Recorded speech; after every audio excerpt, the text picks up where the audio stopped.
Listen close, we rise up from the ashes, digging for the truth, breaking old habits.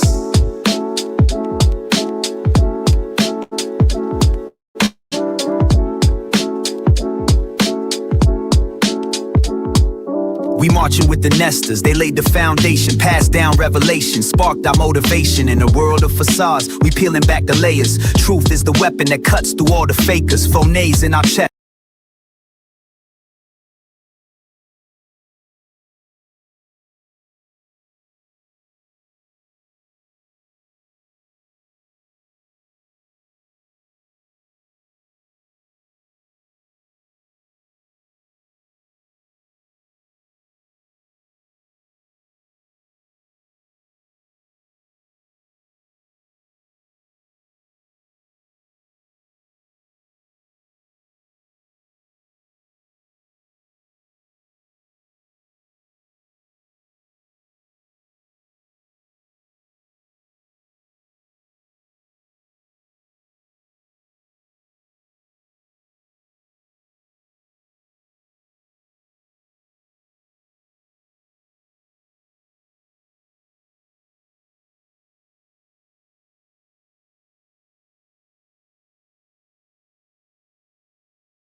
Listen close, we rise up from the ashes, digging for the truth, breaking old habits.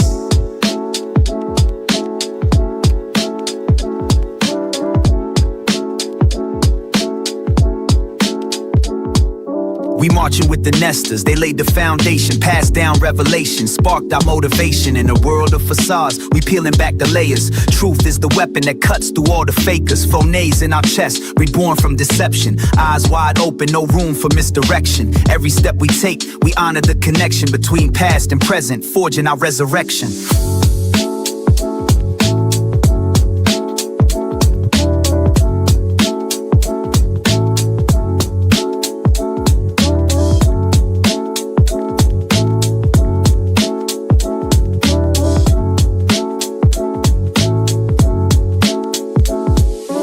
Phoenix rises in truth, setting us free from the lies that they feed. We reclaim our beliefs, thinking differently, we'll break every chain. We dance for freedom, case by case, again.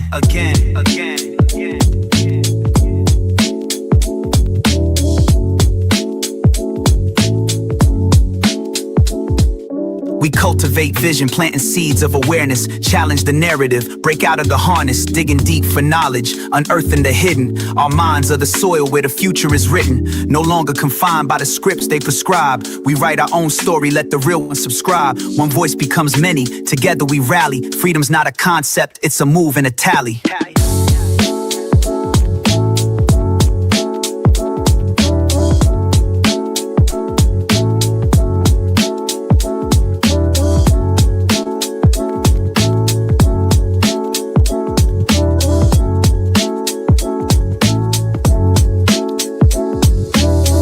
By case, we break the cage.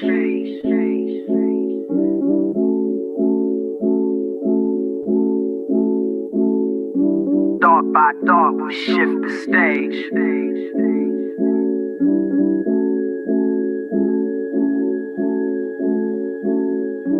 Phoenix rises in truth, setting us free from the lies that they feed. We reclaim our beliefs, thinking differently, we'll break every chain. We dance for freedom, case by case, again.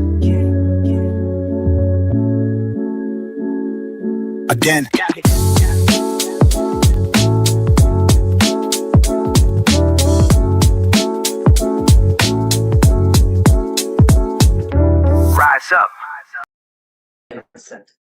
Brian has been essentially convicted in the media. He has a right to have this information withheld, brought out in public so that people can see it's not this neat little package. So people can start to wonder if Brian's innocent. Your Honor, Brian is innocent. So if I talk about things that are in the affidavit, and if I talk about things that we're seeking that the state wants to hide, I think that's fair game for the public to hear.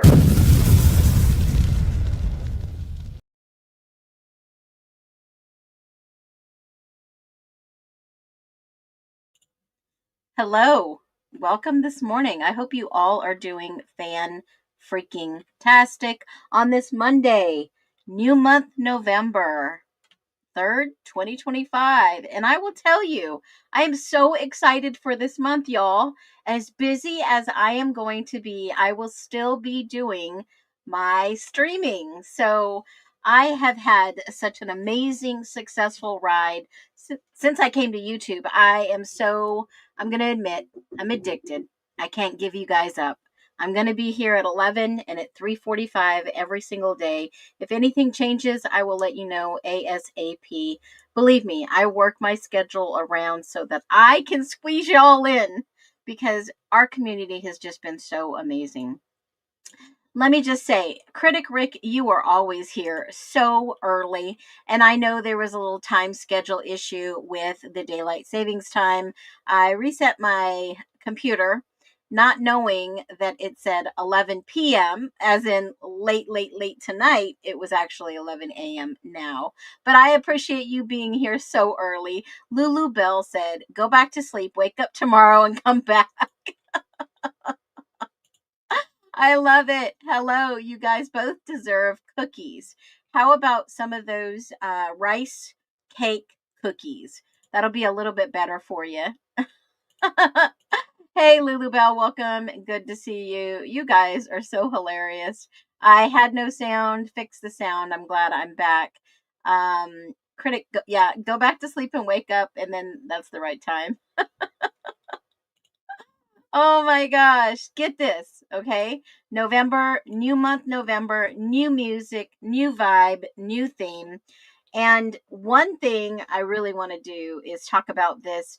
You know, let me ask you all a question. I mean, there's just a little intimate part of us, small amount of us here this morning, and that's okay. How about this? If November had a vibe, what would you kind of call it? Would you call it cozy, mysterious, reflective, chaotic, or would you call it something else?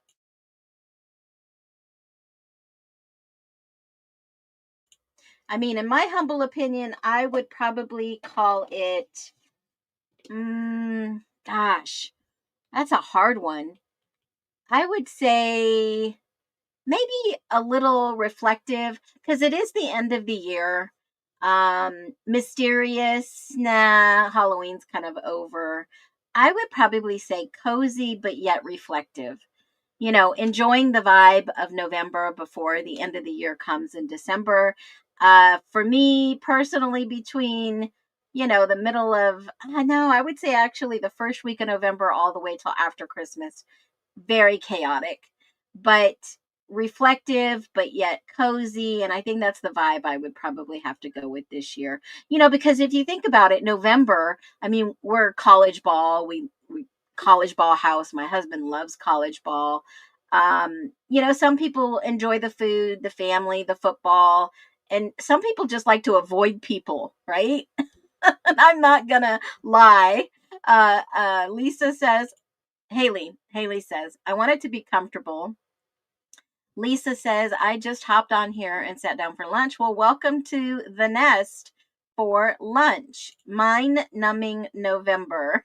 Lulu Bell. Yeah, some of us just want to tune out. Gee whizzical, hey, welcome to the nest today. Yeah, some of us just want to chill out. And Les says, I was telling my husband that I love it when it's cold outside and my house is cozy and the candles smell like pumpkin and spice. I would have to agree.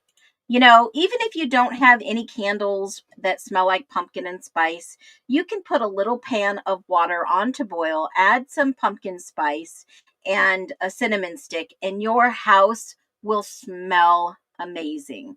I mean, little things like that. You can slice up an apple or apple cinnamon stick, throw those in the pot, let it boil and simmer slowly. Your house will smell amazing. I mean, it's so simple to throw something together like that. Yeah. And you don't have to go out and buy brand new stuff. I mean, we're living in an economy where a lot of people have very little spending cash. So now, we have to go and think about penny pinching meals. I have a list of 5 meals under $10. If you guys want to see some of that, I'll put something together for you. If you do, just say yes, meals. Yes, meals, and I'll put something together before the stream and we'll give you a little bit of that. So, our community is amazing, just amazing.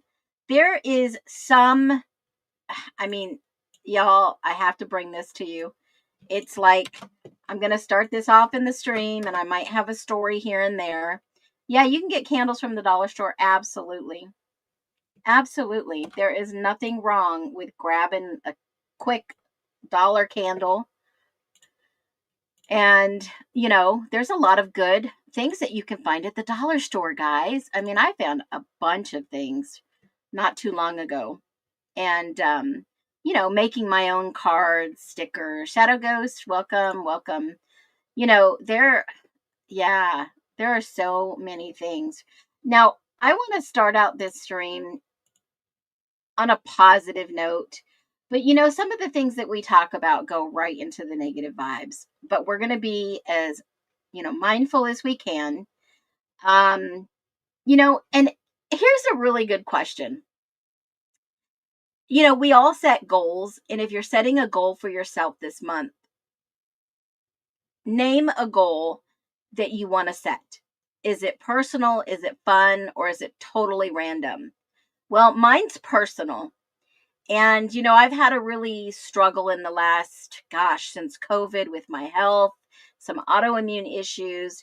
I have not been doing the things that I know that I need to do. One thing for me that I've made personal is I used to bike, guys. I used to bike almost 7 miles a day. And I have not biked since COVID. And my goal, I have my bike trainer in the house, and my goal is to get on my bike at least 3 times this week and then double it every single 3 times, 6 times, 9 times in a week. And I can do it. I know I can. I have just put it off because even if I have to get on the bike and I'm in a lot of pain, I'll just take a pain med or I'll just work through it. I mean, that's where I'm at right now with my health. I have got to find some way to get back under a certain weight, under a size 14, and I'm struggling, right? I mean, I know a lot of people struggle with their health. I'm struggling with the exercise part.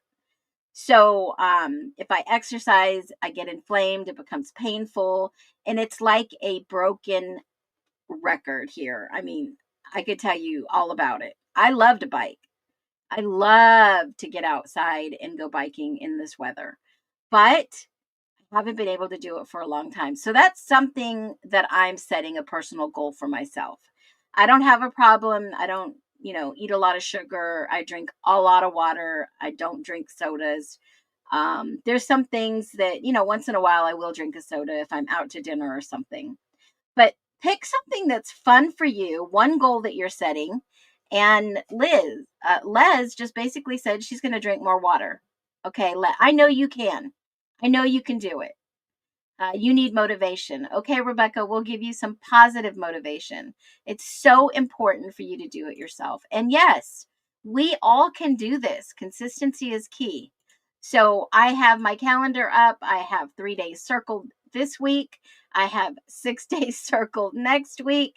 That means that I have to get on my bike 2 times a day if I do it in the same day. I could do it or just do it every day. And if it's for 10 or 20 minutes, as long as I get on it, that's all it takes. So I'm excited about November. I'm excited about December. I'm excited about seeing my kids. And, speaking of kids, I want to preface this with a video that I'm about to show you. because this is wild. It makes my head spin. I'm going to show you a video, and I want you to keep in mind, I'm going to give you a prologue for it so that you understand what the video is. But you know, I love my kids. And if my kid, any of them, did something illegal or wrong, I would be like, you're going to have to do the right thing. You're going to have to fess up. If you did this, you have to be accountable. And that's just who I am.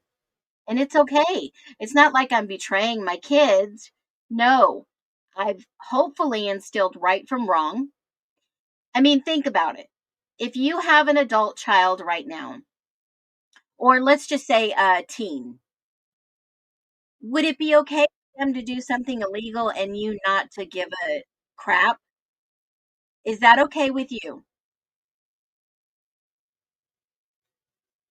Let me ask you. Would you be okay with your kid doing something illegal and saying, oh, no, they can get away with it and I'll support them getting away with it? I'll wait for some answers to come through because I wouldn't be okay with it.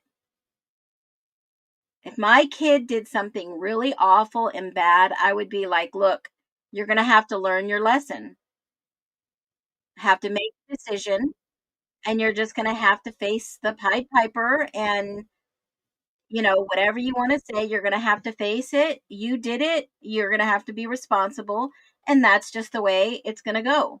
Whether it's, hey, my kid got caught for stealing something from a store, or, yeah, I don't know. I wouldn't necessarily turn them in, but if they were investigated and found guilty of something and they wanted to go ahead and charge them,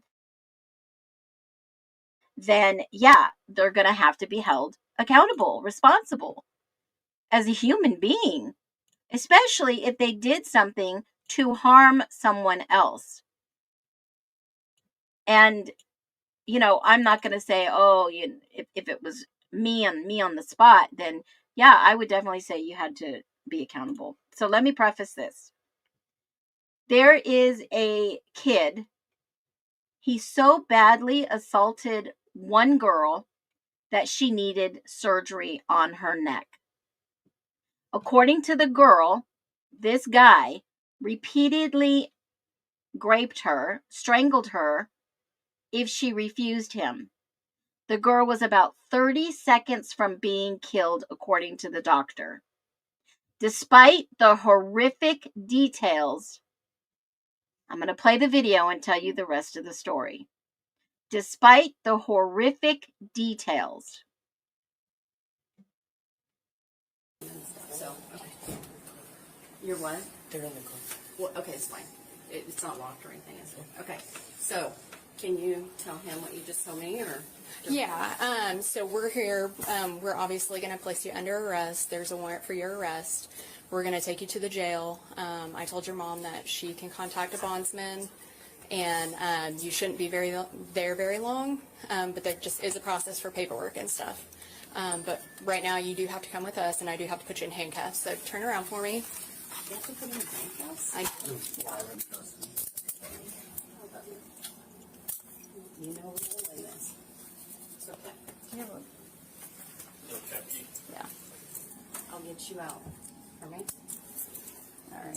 Stay silent. Rick knows about this. Candy's on this. Dad's on his way. We're coming to get you, okay? Stay strong, okay? Say your prayers. Okay, so he's going to go right to the city of Stillwater jail, and if you'll just contact her, then she does this all the time. She knows what to do. Yep. Make sure Okay. she knows Stillwater Police Department, not county. Yeah. Stillwater Police Department. Yeah. On Lewis. Yeah. Yeah. Let them know that perfect. we're the ones that picked him up. And They when don't- we say we are Stillwater PD. Stillwater PD. Yeah, Okay. that way they don't think he went like straight over and he's over at the county.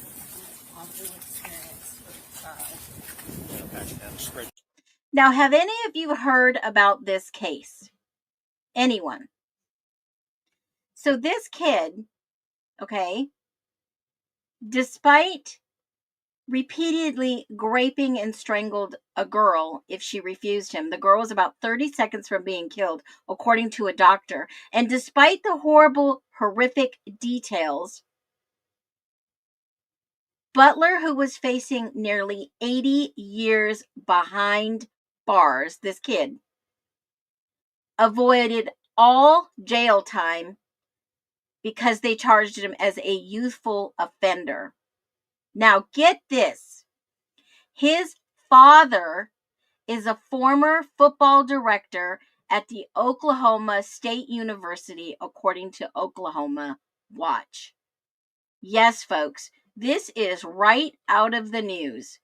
This kid, Jesse Mack Butler, a high school baseball star, he pleaded no contest to a string of grapes. Not one, not two, a whole string of rapes, basically.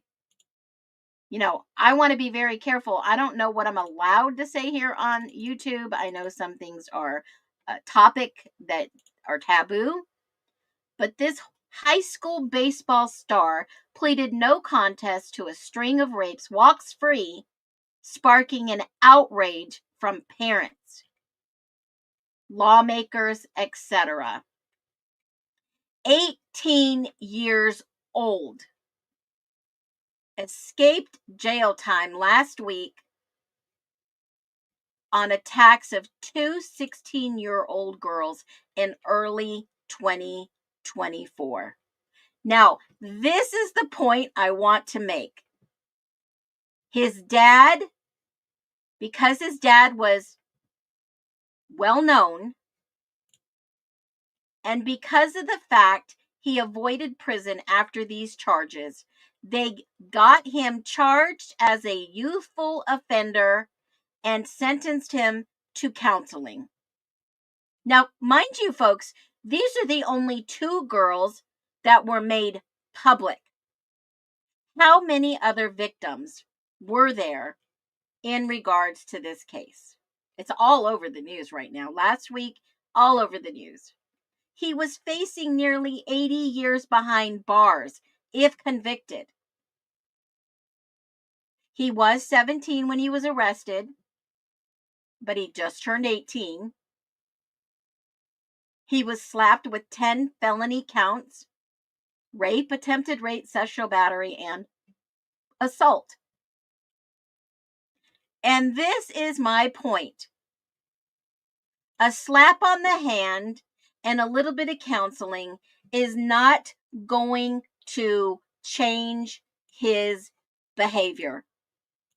This is some type of sick behavior, in my humble opinion, that he felt he needed to do this to what? Another human being.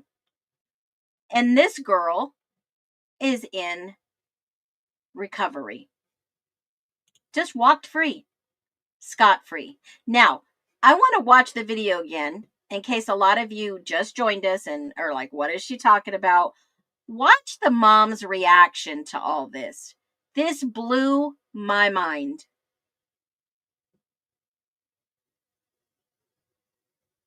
Blew my mind. Where did it go? Hold on. You're what? They're in the car. Well, okay, it's fine. It's not locked or anything, is it? Okay. So, can you tell him what you just told me, or? Yeah. So we're here. We're obviously going to place you under arrest. There's a warrant for your arrest. Yeah, I did notice it looked like he was beginning to cry, that he did get caught. That was one of the things that I noticed. But this repeated behaviors, these were only two of the girls that came out publicly. Two. Didn't say anything about his mental health, didn't say anything about an evaluation. He got a slap on the wrist sentence. He received punishments for breaking curfew. I mean, when I broke curfew, I was in trouble. When I didn't listen to my mom and I went somewhere without her approval, she would get in the car and go find me. Okay? Look at this mom's reactions. We're going to take you to the jail. I told your mom that she can contact a bondsman, and you shouldn't be there very long, but there just is a process for paperwork and stuff. But right now you do have to come with us, and I do have to put you in handcuffs. So turn around for me. You have to put in handcuffs? Okay. The kid's kind of big. He's kind of strong. I can see this. But the mom of the second victim said that this was a joke punishment. That it's a slap in the face to the two survivors. You're potentially putting other women at risk by holding him not accountable. I get it. I would be really upset. It's just not equivalent to what he did to them, said the mom. Basically, he is agreed to go to counseling, and they gave him a youthful offender status. So, girls, ladies, people out there, definitely remember this guy's face if you are in Oklahoma, because I'll tell you what, I wouldn't let my daughters around this kid if it was me, in my humble opinion. Now, I'm not saying that he was raised bad or anything like that. This was his own decision to do these types of things. His own decision. Nope. No probation, no nothing. Basically said that he was agreed to go to counseling, and he pled not guilty to all charges. Later struck a plea deal with the district attorney to change his status from adult to youthful offender. Nope, he's the son of a prominent sports coach, and the judge signed off on the deal. It means that he was sentenced to rehabilitation and community service versus 78 years in the slammer. Shocking. Now, when I see something like this, it makes me think, honestly, what in the world have we been watching, and how far will someone go to get away with murder? And I think we've been looking at it for quite some time. Now, I know there's people out there, there are creators that are so upset with me because I'm looking at the evidence, I'm reading the documents just as they are, and we are looking at the same documents, interpreting them differently. And I will tell you, these documents are pretty cut, dry, clean, and clear if you read them. And I can point out inconsistencies that other people are talking about. But you know what? This is no different in that case than what you're seeing in the IDAHO4 case, in my humble opinion. Okay? Because what we see here that happened in the IDAHO4 is playing out right in front of our freaking faces in the Moscow community. Now, when these documents were released, I didn't nitpick them. I read them. I know exactly what they say. I know that Koberger's car seat was tested positive for a little speck of blood. Again, there was no conclusive results given the general public about these documents and who they tied to. And there is a creator out there trying to take jabs at me and go back and forth. And I've already handed everything to my attorney. I'm not going to play his game. But I'll tell you, there are criminals out here with social media trying to discredit people with integrity. And those criminals think that they are just going to, band together and throw us good creators under the bus. Well, I'm telling you, yeah, I think he's obsessed with me too. And honestly, I don't care. I'm here of my own free will. This, what I'm doing doesn't pay the bills. But I will just say, Mr. Ray-Ban, I'm watching. People are sending me your content. I know you're watching my content. I'm not stealing anyone's content, Mr. Glasses, Mr. Ray-Ban. Okay? I'm not going to let any criminal bully me.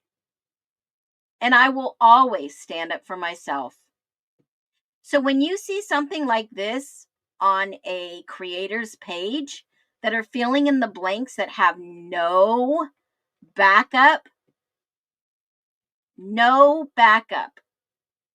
to prove whose name should be in these blanks, I really think you should reconsider that other people aren't going to dig and find out what the answer is. I mean, that's like calling people stupid. No, you can only follow me because I'm telling you I'm going to solve this case. No, I've never said that. My goal isn't to solve this case. My goal is to give you the information why this case wasn't solved in the beginning. And I'm no jerk, that's for sure. I will say 100%. Let's go over this document that claims that there is evidence, and I'm going to reveal it to you. The sheath pretty much had a little tiny speck of DNA. And that's why a lot of people call it trace. And I say a little tiny speck because it was unknown male DNA, a little tiny speck. And from that little tiny speck, did they find something? No, because this person was not in the freaking database of Codex to find them. And I always back up receipts, you know that. So this K-bar knife sheath, let's talk about the chain of custody first, because this is really important. So chain of custody was given to them on the 16th of November. It says the lab staff got custody of this sheath on 11/16. Now, mind you, this item was said to be found on the night of the 13th. When they were transporting the bodies, it was said that this sheath was found and they logged it into evidence at MPD. Okay? Now, we can all form our own opinion here. We can look at the evidence and we can look at the facts and we can say without a doubt, okay, Moscow Police Department has a chain of custody. They found this sheath on the 13th while the bodies were being moved, yada, yada, yada. They logged it into evidence on the 14th, and then they waited almost a whole 2 days because this was received at 3:44 in the afternoon to the ISP. Okay. And what did ISP do with it? They did all they could. They scanned it, they swabbed it, they used everything they could, and they didn't have anything. And then MPD went and picked up the knife sheath and personally flew it out to where? They went and delivered it in the Woodlands to Ortham. Now, whatever Ortham did after that is what they did. But the chain of custody was they got it. If anyone's to blame why ISP didn't get it quickly, that has to be the Moscow Police Department's fault. So somewhere in between their chain of custody is where it came from. Okay? And if you are in here, you know, let's not talk bad about another creator. I know we all have our feelings. I know we can express ourselves, but this is not the place for it. Okay. I know, in my humble opinion, that this creator is a donkey. All right. I know a lot of people that feel that way about him, but let's keep it legit here. Let's keep it classy, and let's make sure that we understand that that's not what we're here for. Okay. So the chain of custody, if anything was questionable, it would be the Moscow Police Department when they found the sheath and what they found. And of course, I've asked for a chain of custody on the sheath from the ISP. Because remember, at 5 p.m. on the 13th, the ISP was there to document. And if this sheet was really there, they have the videos to prove it. Now, Moscow Police Department and the city of Moscow are now under a protection order not to release anything, but the ISP is not. And that is who I asked the FOIA for, because that is the investigation and that is the agency you want the documents from. They are not under any protection order. So you look at this, you say, okay, the chain of command or the chain of custody was legit. And if you look at these names in this report, Candy Floria is the ISP worker at the lab, and she is not a sorority sister of any of these girls and was not walking home with any of these girls. Next, you look at the sheath. You look at the evidence. We talked about this the first night this document came out. I read through it. Yes, not all 2,000 pages. And for any of you who question, yes, I am a speed reader. I was taught to speed read in 5th grade. I could speed read something, pull out what I need, and bam, there you go. Now, the K-bar knife sheath, item 1, okay, check. We know that that was item 1. But there is no way in this document do we know the references of what they're saying here. Reference 17, item 17, reference oral swabs from redacted. There is, and this is not my slide, this is another creator's slide. Where in any of these documents can you tell me is item 17? We don't even know what item 17 is, okay? There is no reference other than oral swabs. Hold on a minute. I don't know why it's not showing my tab. There is no other reference from item 17 except for just oral swabs from blank, 18, 19, the same thing. Oral swabs. That's it. I'm going to go and see if I can find another item 17 reference. Item 17, nope. They didn't charge them anything for that swab. Nope. Item 17 in reference is oral swabs. Date of analysis is 11/19/22. Seal, yes. White envelope, labeled DNA. It says swabs from X. It's all redacted, folks. It's all redacted. There is no item 17. Okay, we'll go over to MPD documents and see what you can find for item 17. Okay, I'll do that. It says 17 to 43 blood swabs. It doesn't say specifically whose. Okay, I'll go item 17 again. Let's see. Item, it goes 170. Hold on, let me see. Is there an item 17 that says blood swabs and whose it is? Nope, it just says item 17 is a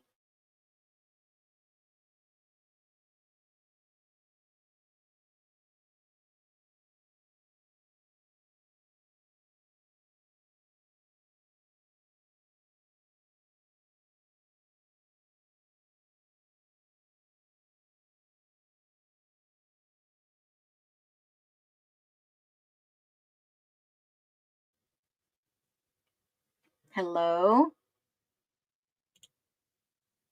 Hello, hello. Drop a 1 if you can hear me. I don't know what happened. It cut out, kicked me out.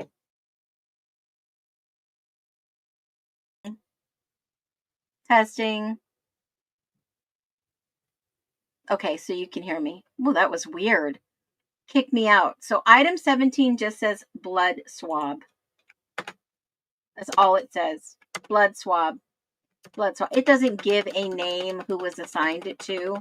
It doesn't give a name, guys. So when you see nonsense like this, double check it for yourself. Just double check it. Someone is not giving you the accurate information. And I've noticed this in a couple of different videos that people have sent me, taking pot shots at me and saying different stuff, but that's not what I'm about. Let's look at the documents and prove or disprove. Let's look at item 18. Item 18 is another blood swab. It doesn't say whose it was. Yes, it was taken on the 14th of November, but it does not say whose blood swab it is. Just doesn't. So how can you find out? You don't. Like I said before, these forensic evidence records do not give you the conclusion. And they're not going to give us the conclusion. The powers that be already know the conclusion. They already know who is responsible for this. And factually innocent is Brian Kohberger. They have still not given us any evidence admitting that he is the culprit and the only culprit. Okay? So I want you to understand that when you see something, question it. Just like I showed you yesterday on Justine's video. I love her. I absolutely love her mind. But, even I get things wrong. Absolutely. But what I will say is I made a video this morning and I know that this is going around. I will show you what's going on. Can you believe this? Yes, I am fully aware that this creator has used a comment in my comment section on a video I did. Here it is. I am very well aware. So this is a comment that I made a video on 2 weeks ago, and Emily Allant's mother commented on my video. Now, I don't know why Emily's mother feels that she needs to comment on my video because, number one, Emily Allant's mother was not there in Moscow. She was not a witness. So everything she says is hearsay because she's getting it from someone else that was a witness, maybe, that was absolutely involved. If you remember my little markup on who's involved, who's not involved session. I mean, I show this almost every single stream. If you guys don't remember the characters or the people who were actually labeled as involved in this investigation. Involved, mentioned, suspect. Remember this list? Emily Allant is listed as involved. Involved. I don't know how involved. I don't know how they made her involved versus just mentioned. Have no idea. But I'm just calling it out as I see it. Let's watch the rest of the video. Now, here's the point that I want to make. She says, "We told you so." Well, no, just because someone's mother, by the way, this individual was on the list as involved right here, just because somebody's mother has come on and said, no, that is this person, that doesn't mean that that is that person. This involved person's mother was not physically in the area, could not identify this individual. This person was just told, which is hearsay, that this is X, Y, and Z, per the comment. And if you have any confusion on this, go over to my YT, got all the proofs, all the evidence, all the receipts. The only people that can tell us that this is in fact this individual is the police, or perhaps that individual themselves. Now, as I stated, this individual was walking. There was no police car around. They were walking around an entire area. Who knows who this individual is? That individual knows, and the police know. And it doesn't mean, we told you so. Okay. So, I surely appreciate creators that do this because it gives me the opportunity to speak my own mind. Yes, absolutely. And when you look at this case, there are so many creators that, I question. Hold on. I question what they're doing. And if you've never seen this before, this is the first time you're seeing this. Okay. Now, I'm going to share something with you, and I want you to be very open-minded, and I want you to understand that there are individuals out there that are paid to push narratives. Yes, this is a big buck kind of,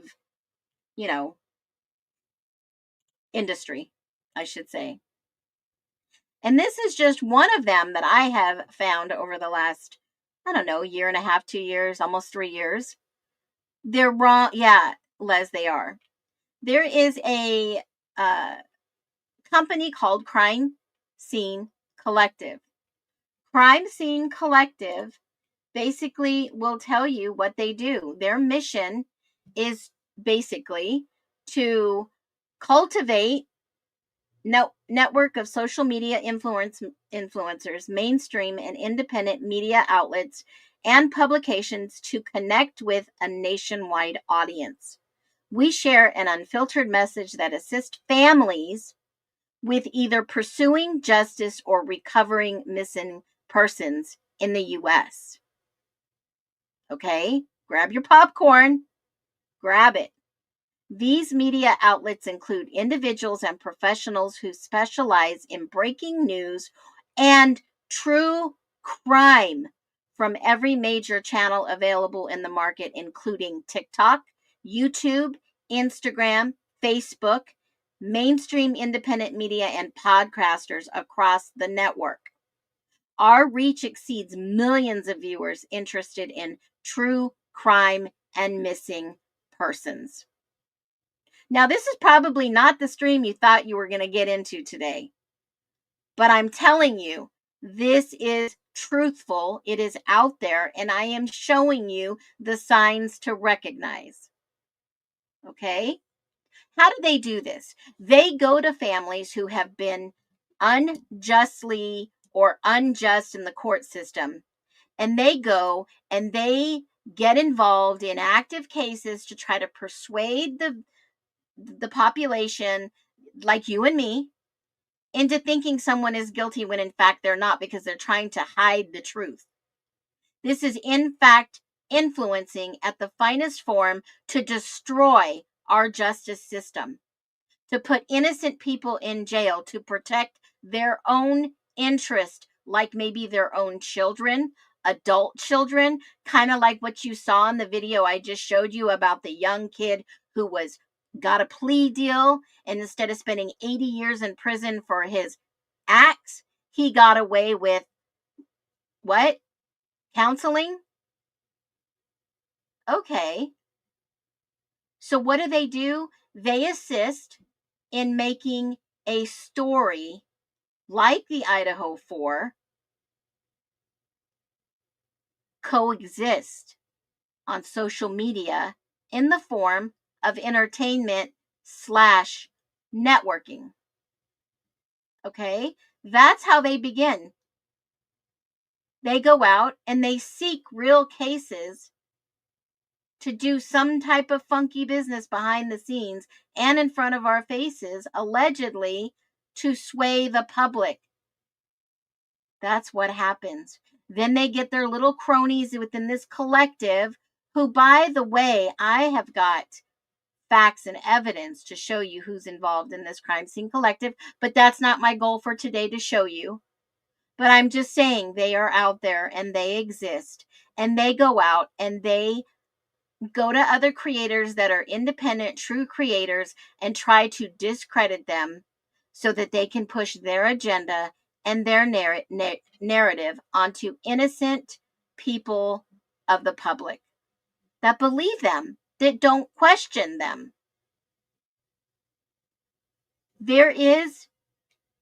I don't think there's a public list, but you can find them on Facebook, X, TikTok, Instagram, LinkedIn. You can actually go be a part of this collective community. You can apply to be a part of this community, or someone can bring you into this community. I'm not sold out. I'm still independent. I don't plan on working for anyone. But I will say, these people are paid very well. And how do they do it? How do they do it? Do they get families to start GoFundMes? Do they collect big money and get people paid? I know they work together to push theories. I know that for sure. Absolutely.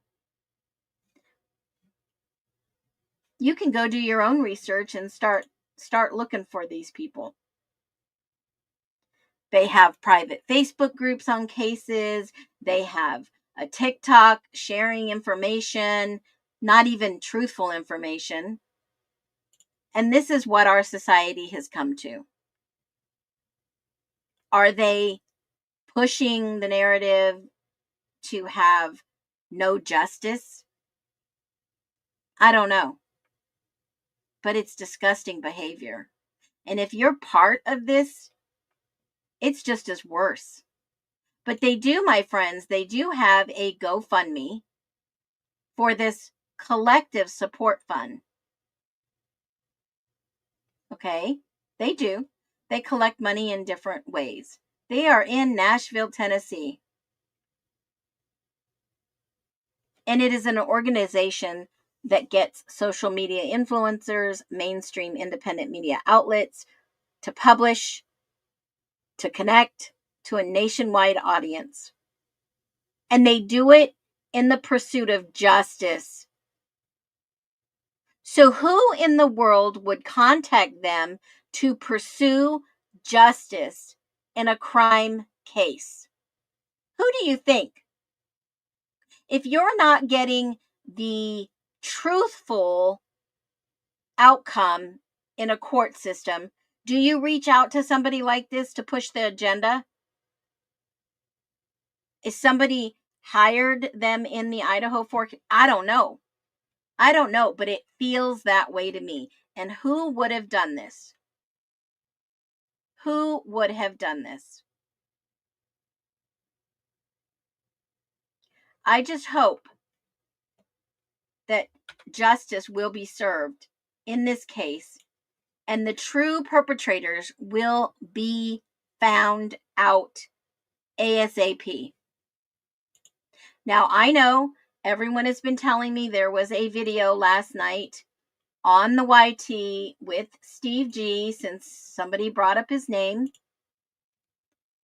It was in the interview room. I did not watch all of it. I couldn't even watch the whole thing, but they did have an exclusive interview. I'm sure some of you have seen it.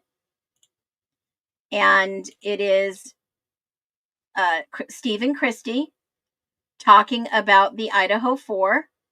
And I don't know if these individuals are part of that crime scene collective, but I do know of one that openly shared they were a part of it publicly, and that was Chronicles of Olivia. So there is possibly, allegedly, maybe, a true connection, which makes sense to me. I mean, did anybody listen to this 2-hour-long interview last night with Steve and Christy? Has anyone seen that? Now I understand why they blatantly lie. I hope Brian can sue all these liars. He deserves compensation. Very interesting find. This has been out there for a while, guys. I didn't get through it either. I skipped through it. Oh my God, they finally spoke up. I got to catch up. So much to keep up with stuff. Yeah, they spoke out yesterday. I'm going to watch a little bit of it with you. I logged in probably to the last 20 minutes of it. I could only watch like 15 of it. But let's watch a little bit of it together. Just for the record, that's the puppy snoring. Yes, I'm sorry. No, it's adorable. We love it. Adorable. It just, again, it shows us, I think Kaylee's here in the room, and she's probably got that puppy working, overtime here for us. So we, God bless her. She loved dogs. She loved All the way up to Murphy. I mean, yes. when she left our family, that was a missing part of her, was like, I'm so used to having a dog. I'm so used to having this family that we have, where I have these siblings. We don't go to bed at night by ourselves. We're watching a movie. We're having popcorn. We're doing all those things. So she got Murphy as a thing. And we're like, no, girl, you're not in a place in your life where you can have this big dog. And she's like, I can do it. I can make it happen. I'm making a good amount of money. I can pay for this dog. I can take care of it, Dad. And I was like, time and energy and commitment, because we love dogs. But she did it. She pulled it together, and just a little insight on the person that they were. You can see people through their actions more than their words. And what she was doing with that dog kind of shows what kind of a person she was. Yeah, no question about it. So I'm curious, how about you guys? Let's kind of level set a little bit further for our conversation tonight. How are you guys doing? I mean, just in general. Speaking on like just being an onlooker looking in on Steve, like I think a lot of times you don't see yourself from the plea. We'll go to the plea when the plea happened until now. Initially, Steve just spiraled so bad after the plea deal. Like I saw a person that I had never seen. Just the anger in him just was incredible. Like he had no patience. He was just so short. And I mean, I was praying to God. I was just like, please, like, let this not be like the new him. Like whatever this plea deal has, it has, brought out something in him that, you don't want to bring out. And it was through, even the sentencing, but those times were very, very hard. And I really just felt like now's my time that I need to stand up and I need to be here for my husband as he had been for me through everything. I felt like I had almost like failed him to a point that I just took. And here I saw like the struggle when it came down to the end and how it was so important for the end to have been differently. And I just really felt like I needed to step it up and just support him and understand him and tell him how I knew he was feeling, and his feelings were valid. The anger, at the prosecution, it was just this whole spinning out of control with no control. When you have absolutely no control, when we try to keep things in control in our lives, like most people do. You want to have a sense of, obviously everything you can't control. There's things that come from the outside, but for the most part, we have control of our lives. And to have every aspect of your life just completely out of control is so hard. And just so hard to navigate those days, those roads. And, and then we went to court on that plea, and he would not enter that building, and I thought up until the moment I would be able to change his mind, and he would walk in there with me. And he just was like, no, I don't agree with this. I'm not going in. And, we went in by ourselves. It was just a huge. So when you lose a child, you need a prosecutor that represents the family, represents your child, represents what you like. It's very personal. He's defending my daughter, and he defended her like a weak coward. That man doesn't deserve Kaylee. He doesn't deserve that representation. And to align myself with him and that team was just, I did it because I had no choice. I would have sold everything that I had to go buy my own prosecutor. If I could have just had Shannon Gray in that room and prosecute for us, I tried to do that. I tried to be my own prosecutor. I literally was like, it doesn't work that way. Save the state of Idaho, all this. Kaylee, and I wasn't asking the other families to be it. You get the death penalty over one murder. Let's not act like you had to have all the families on one page. One murder gets you the death penalty in Idaho. And he played that, and he played the families against each other. He didn't tell us what happened to Ethan. We didn't know any details about him. We didn't even know the details about any of the other victims.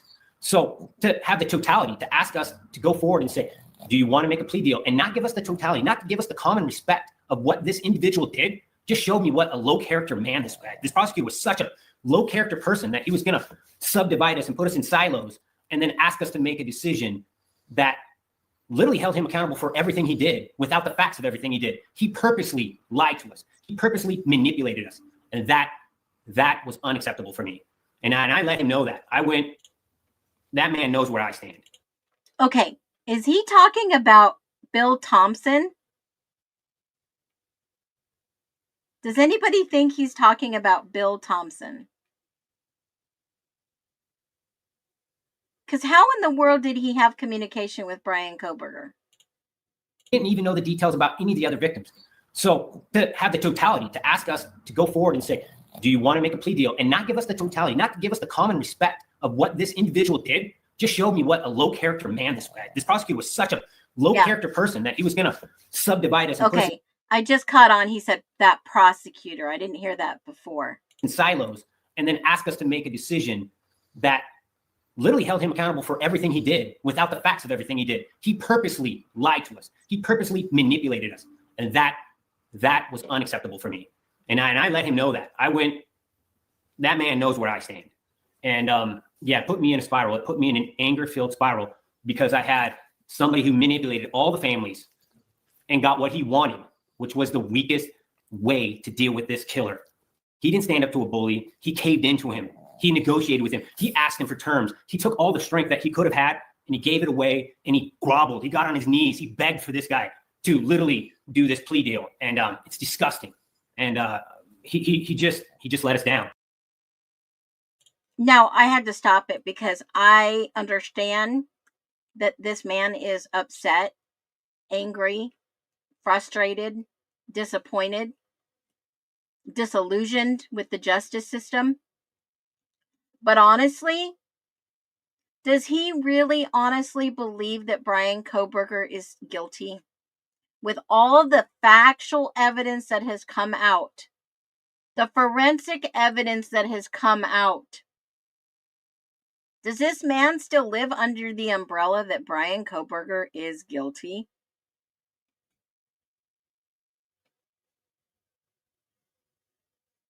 Of course, Lisa. All this digital forensic evidence, all this stuff was available before they arrested him. December 5th, they knew his name. Whether they gave it to Payne or not, somebody high up at the Moscow Police Department knew his name. Where did they get his name? Allegedly from the chief of police in Pullman. Think about this. And we hope to fix the story when it's all said and done. But today it is what it is, and we do these kind of interviews to let people know where we stand. Oh, very respectful for sure. I mean, there's nothing These interviews, in my humble opinion, are freaking cryptic. Why don't he just come out and say it? that I can say, that Karen can say, evident of the fact, we've not been in your shoes with such of the violence that you've had to hear about towards your daughter, and then to feel, to your point, the betrayal in relationship to how everybody handled it. From the get-go, Karen and I were saying from the beginning, and Dr. B, when we first started thinking about the perpetrator, right?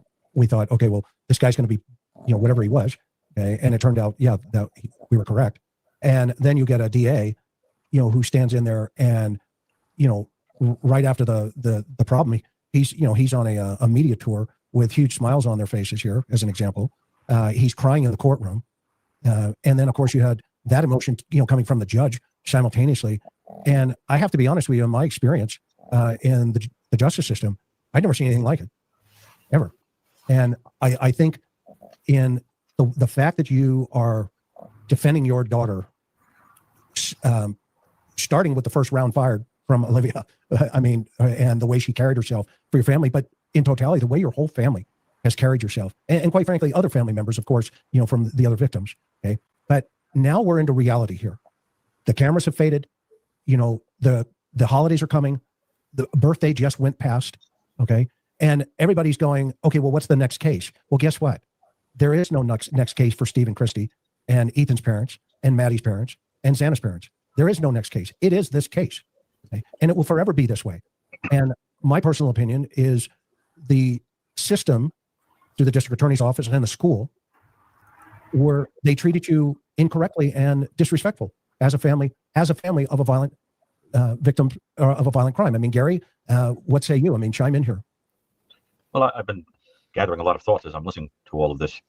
I think it's important to go back to one of the most basic principles at the center of the profile that we presented before there was even an arrest of the killer in this case, which is that this is a person who would live a restricted mechanical existence because he was a control freak.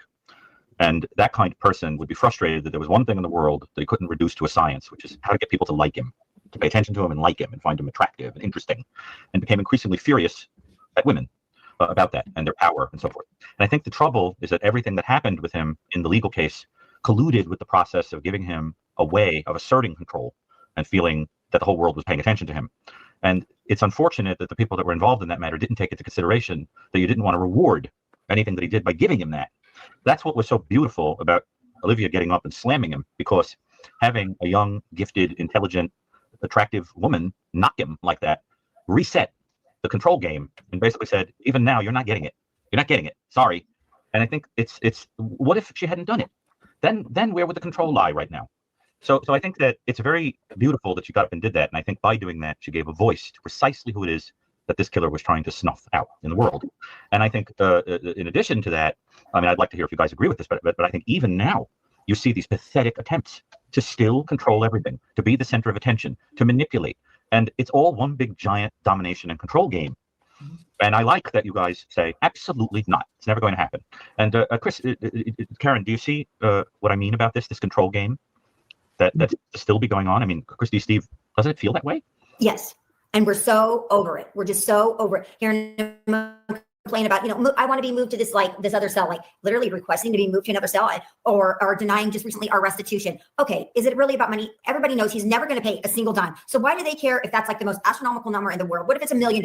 Who cares? But it just is like that control, that denying our restitution, wanting to argue and fight over that. He's not getting his banana. This guy over here is bullying him and saying rude things to him. It just goes to show that he feels like he is on the top. He controls it all, and I'm done with his narrative. I'm done. Here's another thing too: as America, we need to understand that our schools and our colleges are so far radicalized that they can let a person like this feel like he can control the room. He can control, and he controlled every classroom that he ever was in, and he was harassing women like an absolute monster. God, Stephen Christie, you have got to read these reports. You have got to read the investigation report from WSU, where no wrongdoing by Koberger was found. Holy moly. How could somebody sit in prison and allow them to berate, belittle, talk bad about? In my humble opinion, what in the Idaho is going on? What is going on? And they literally just said, well, he's doing it articulate. He's smart. He's intelligent. The way that he harasses you isn't simple enough for us to just kick him out of the room. So all you women are going to all have to come together and come and form a unified message before we will honor the fact that we think he's actually behaving this way. And that's what we've been dealing with. We've been dealing with this bully in a classroom, and he's been doing it his whole life, where they were like, oh, he wants to be in the police academy. Go put him in the HVAC. He can't be around these girls. Well, why does he even want to be a part of your school? If you got a really bad human being in your rankings, get rid of him. Don't go send him off to be somebody else's problem. This guy was just push all the way up to where he came to Washington. This guy had been problems his whole life. But they just chalked it up to, Okay. There's only so much of that I can listen to. There's only so much I can listen to. I mean, if you guys want to keep on listening, we can listen. But here's my point. They go on these shows, they interview them for this drama. Somebody has to start reading these reports. Someone needs to understand there was no wrongdoing found. What do I mean? He was fired after his second altercation. Where does it say he was fired for an altercation? Show me the document that shows me he was fired for an altercation. Please do that. Because in the report, it was found no wrongdoing on Brian Koberger's behalf, especially when the FBI went in to investigate the professor. Please show me that report. Please do that. I would love to see that. And, I usually don't call people out, but Betsy Ross, I have a feeling I know who you are. And continuing on with me is not a good idea.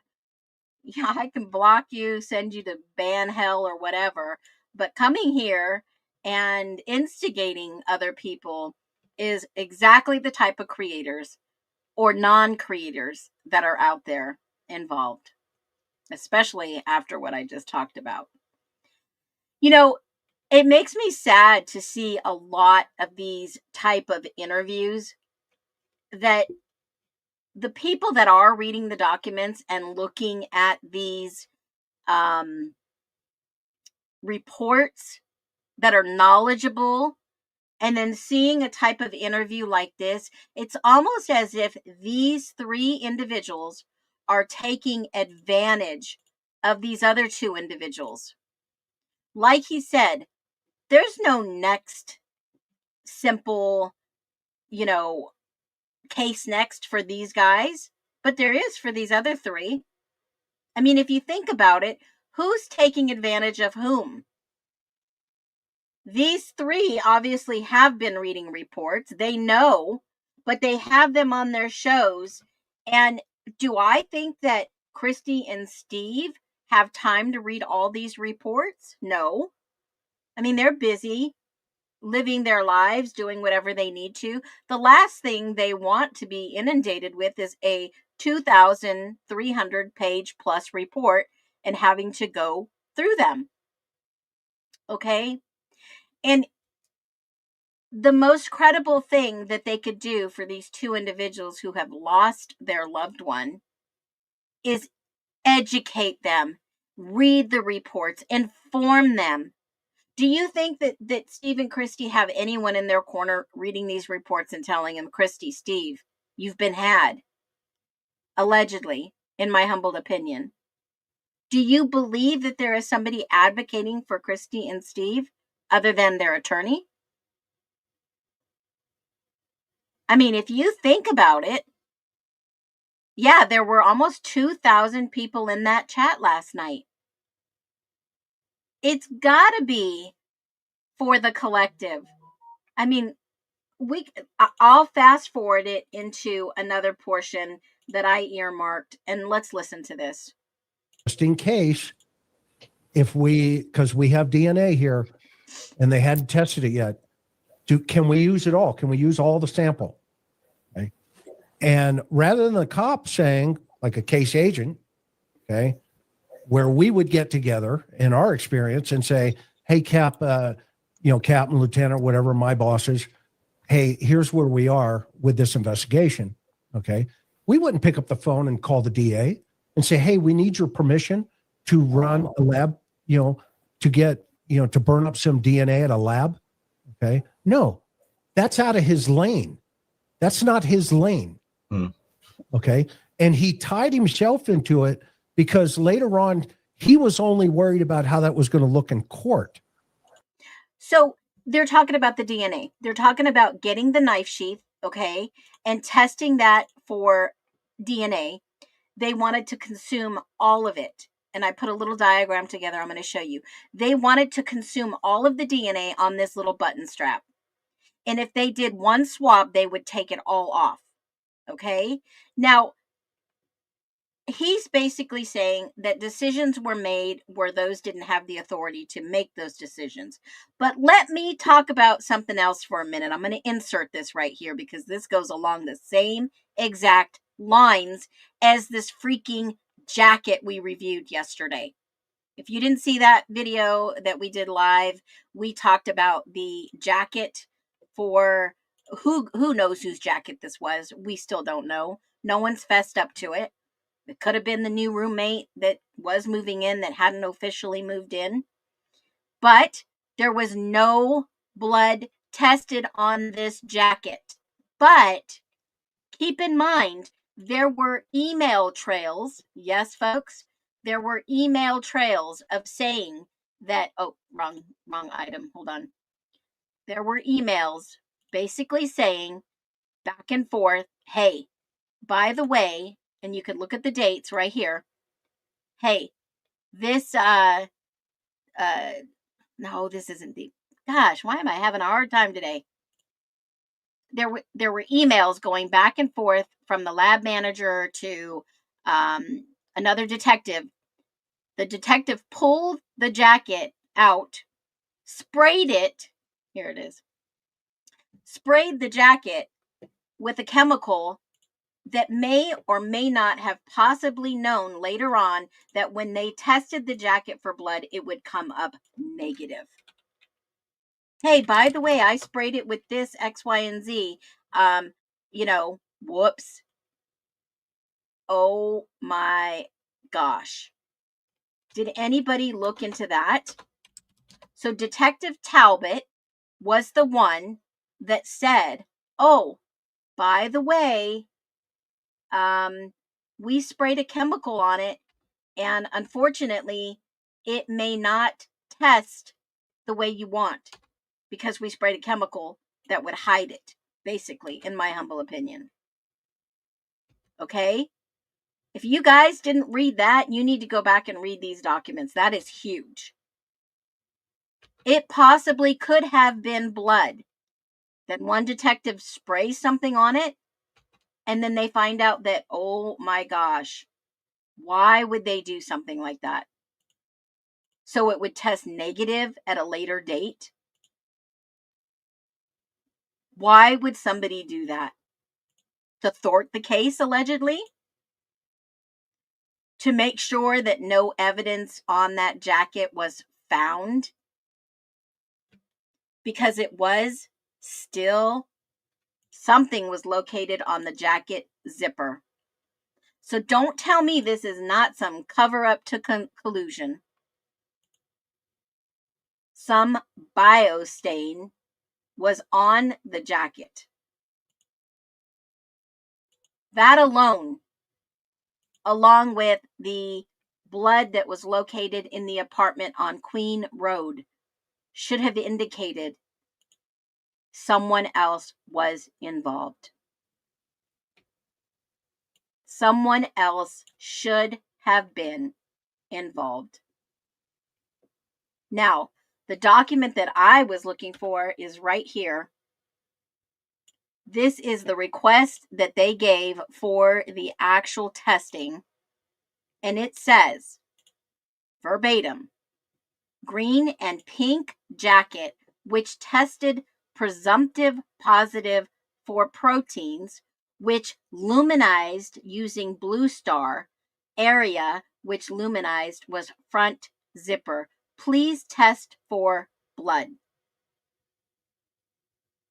That is what they asked for. And this was page 405, page 80 in the new ISP forensic documents.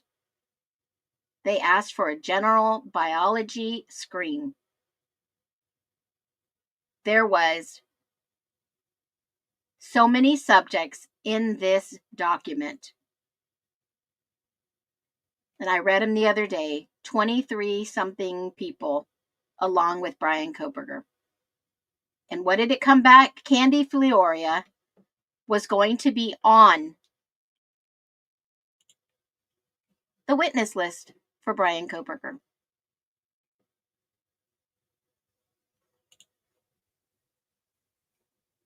So let's do this. Let's watch a little bit more of this, and we are about to be done. Not for the investigative process. And I think that reflects back on the car as well, where somebody made a decision, and we haven't seen the emails yet, but my sweetheart has been digging and she's been stonewalled, times 10. Okay. Somebody made a decision that told those two patrol officers, stand down. Do not go and talk to the driver of that car. Yep. I don't know why that ever came up. Go ahead, Karen. So along those lines, I want to maybe pull back just a little bit, but kind of stay in the same vein. I want to get Christy and Steve your opinion on this. From the outside, this is a very concerning point, the larger point with the whole idea of doing the plea deal instead of the trial. I think what we're now seeing in some of these documents, Christy, that you had mentioned that came out like right after the plea deal is the extent of the injuries to all the victims, your daughter included. It feels like the investigators and Thompson lessened the extent of the injuries because we were all shocked more recently about them. And I don't want to get into it because it's got to be very difficult for you guys. But the fact that the prosecutor did that. And I feel like that had we known, we meaning you guys, it doesn't matter what we think, you're the victim's family. If you had known what you know now, collectively the information, now you guys made your voices heard and he did the plea deal anyway. But I can't help but thinking, does it feel like everything was lessened? And if so, what reason do you think they lessened it in order to do the plea deal route? I 100% think that it was lessened from the beginning. I mean, because we had several chances. Well, you know, there were several points in the investigation that we had talked with the coroner, Kathy Mabbitt, once, and then basically Bill Thompson and his team, the prosecution never really gave us anything because of the gag order. So then our next point was when the gag order was dropped, we were able to talk to the investigators the day before. But he asked us to make a plea without even telling us what happened. Yeah, the plea. So this guy's a piece of. We started asking them, like, we still don't know how many times Kaylee has been stabbed. You know, like we're writing victim impact statements. Can you tell us? And he said, no, because the plea deal still stands. And that was within like days of it getting, but there was a date for it to get dropped. And if it gets dropped on this date, we could maybe arrange for you guys to talk to investigators really fast. So that did get dropped, and we did talk to investigators really fast. So think about that. They're asking us to make a plea deal, to accept it, and they still haven't told us what's happened to our child. It's absolutely unacceptable. He's a disgusting prosecutor. We had no idea what had happened to our own child, let alone, and I argue, I need to know the totality of everything he did. Well, that is simply because Steve Goncalves, the problem with that is that everyone in authority in Moscow and the witnesses and those involved knew what happened. But they're never going to tell you. It's too much of a liability and a risk, in my humble opinion. They knew. They misled you. It was a miscarriage of justice. And I'll tell you, what else is people sharing shit like this. And I'm going to show you the video. I'll be back later on at 3:45 to talk a little bit more about this. In my humble opinion, this video is fake. In my opinion. And I will point out exactly why. About them. And I don't want to get into it because it's got to be very difficult for you guys. But the fact that the prosecutor did that. And I feel like that had we known, we meaning you guys, it doesn't matter what we think, you're the victim's family. If you had known what you know now, collectively the information, now you guys made your voices heard and he did the plea deal anyway. But I can't help but thinking. Now, I believe this video is AI.